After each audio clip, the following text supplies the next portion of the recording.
দাড়ি টুপিওয়ালারা শুধু বয়ানি করতে পারে আর মসজিদে ইমামতি করতে পারে আর মাদ্রাসায় পড়াইতে পারে, এটাই তো জাতিকে বোঝানো হয়।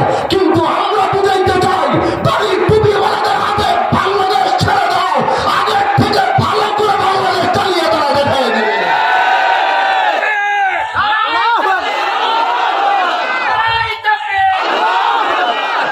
আমাদেরকে এক কুন্ডির ভিতরে আটকানো হয়েছে, এরা শুধু নামাজ পড়াবে 5 ওয়াক্ত, আর কোনো কাজ নেই। এরা শুধু মাদ্রাসায় হিফজ পড়াবে, এতটুকু, এর আর কোনো কাজ নেই। এরা মক্তবে সকালবেলা মক্তব পড়াবে, এর থেকে বেশি তাদের আর কোনো কাজ নাই। এরা ওই মসজিদ মাদ্রাসা এই গুন্ডির ভিতরে তারা থাকবে।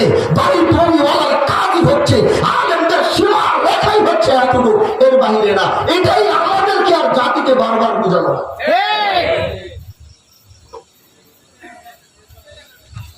এই যে টানা এত বছর আল্লাহ আমাদেরকে এর অবসান ঘটাইলেন, যে অবসান দেখার জন্য আমরা প্রস্তুত ছিলাম না। বলে অবসান ঘটানোর কারণ কি? আমি তো এর কারণ একটাই পেয়েছি, আপনারা কয়টা পেয়েছেন জানি না, আমি এর একটাই কারণ পেয়েছি। যেদিন থেকে